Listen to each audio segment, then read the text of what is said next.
Sir जो नस्ल है ना वो है लुड्डन की।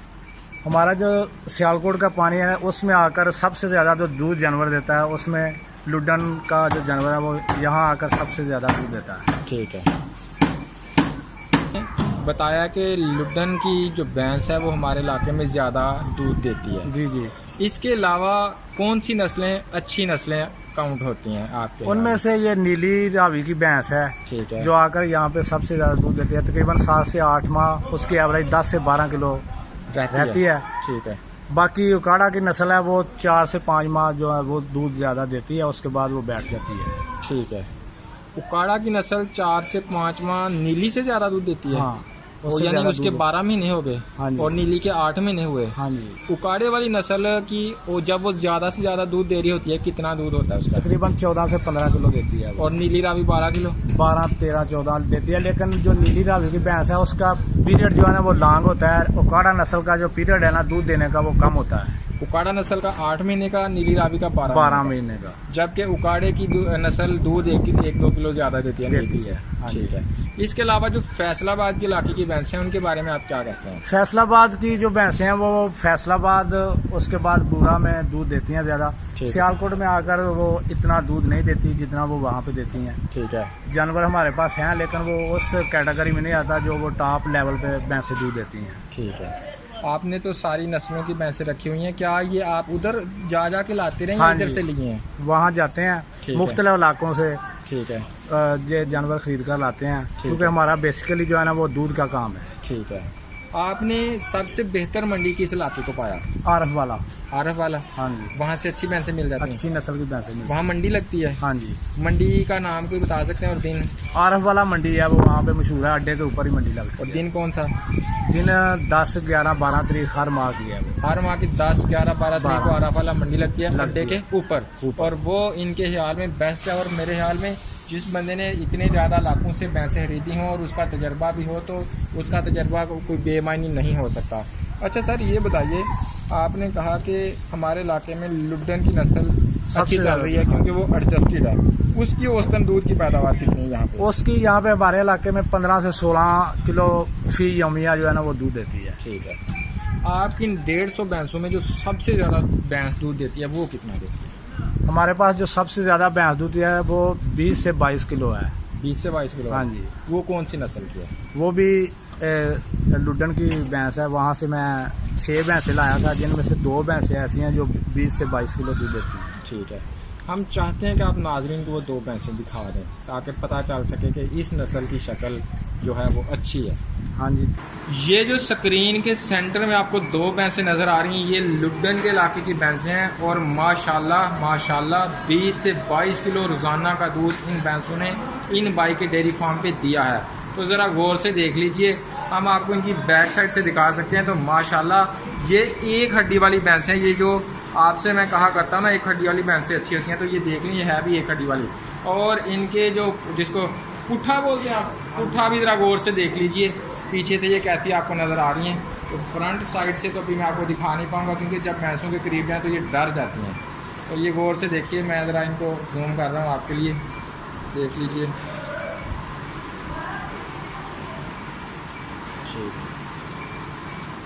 लुड्डन की भैंसें तो अच्छी हो गई और आरफ वाला से अच्छी मिलती हैं, तो क्या कोई बंदा भी जाके आरफ वाला से भैंसें खरीद सकता है या उसे किसी एक्सपर्ट बंदे को साथ ले जाना चाहिए? नहीं, असल में जो भी खरीदने के लिए माल को जाता है उसको इतनी इन्फॉर्मेशन होनी चाहिए कि कौन सा जानवर अच्छा है कौन सा बुरा है। ठीक है। क्योंकि मंडी में हर तरह का जानवर मौजूद होता है। ठीक है।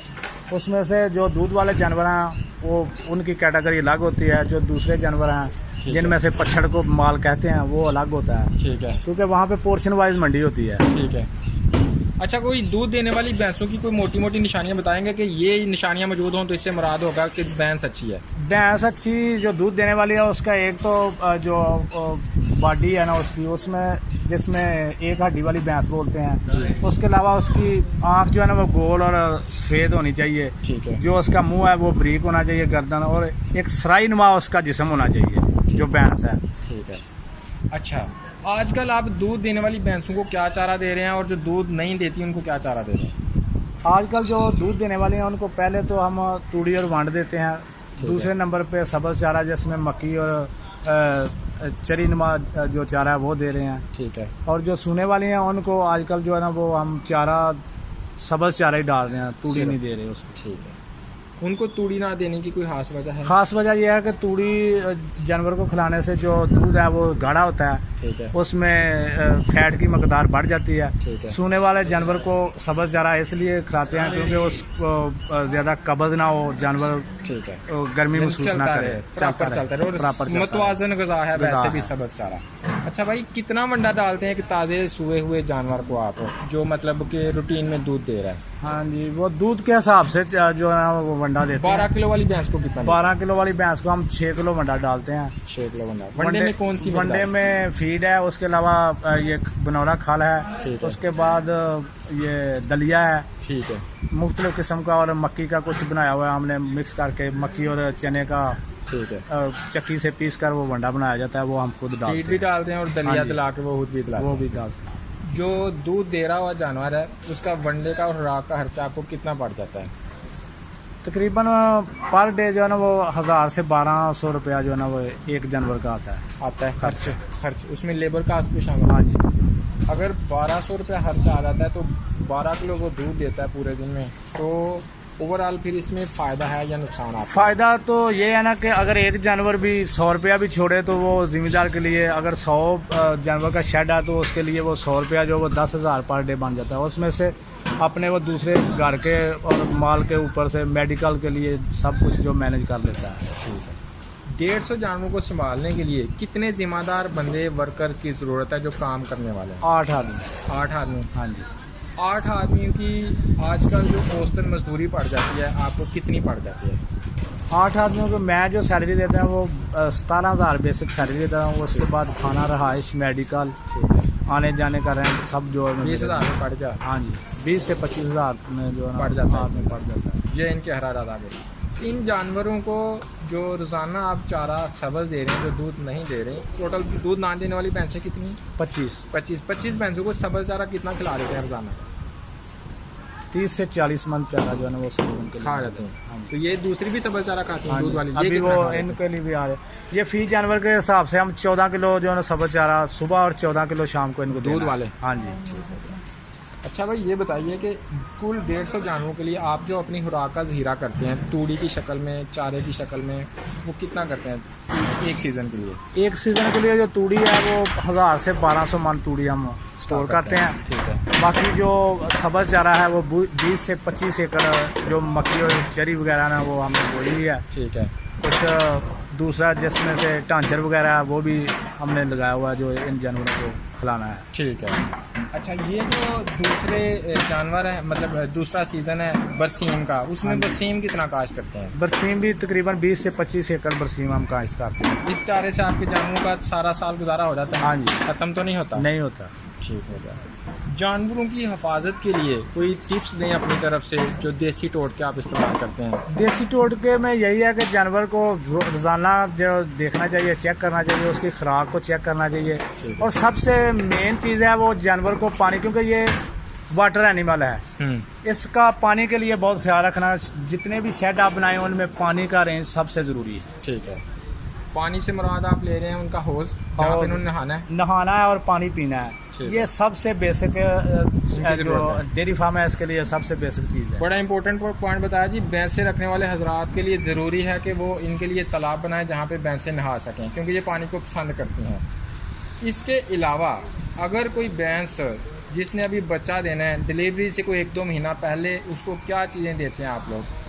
अगर गर्मी का मौसम है तो उसमें तो तेल और ये कौड़ी खाल होती है वो देते हैं। ठीक है। क्योंकि गर्मी ज़्यादा होती है और जानवर गर्म होकर बच्चा गिरा भी सकता है। ठीक है। गर्मी में गर्म खुराक सोने वाले जानवर को नहीं देनी चाहिए, उसमें ये सरसों का तेल है वो देना चाहिए। ठीक है। और अगर सर्दी है तो सर्दी में जानवर को थोड़ा सा गर्म रखने के लिए घी वगैरह दिया जाता है। अगर घर में मौजूद है तो वो देसी घी दे लेते हैं, अगर नहीं मौजूद तो दुकान से आप दूसरा डालडा घी लेकर उसको गर्म करके भी दिया जा सकता है। ठीक हो गया। अच्छा भाई, ये बताइए कि जो भैंस बच्चा उसने दे दिया है, उसके बाद वो दूध पे सही तरह उतर नहीं रही, है वो दूध देने वाली, उसमें कोई प्रॉब्लम हो गया, तो उसके दूध पिलाने के लिए क्या करना चाहिए? उसको दूध पिलाने के लिए पहले तो उसका इंतज़ार करना चाहिए कि जानवर अंदर से साफ़ हो। उसको साफ़ करने के लिए गर्म अशिया जिसमें से सफ़ेद जीरा है, ठीक है, गुड़ है, उसके अलावा गलकंद है, ठीक है, घी है, इन चीज़ों को डालकर किसी भी बर्तन में डालकर उसको गर्म करें। गर्म करने के बाद जब वो नीम गर्म यानी कि हाथ सह ले उसको, ठीक है, उसको 3 से 4 दिन दें।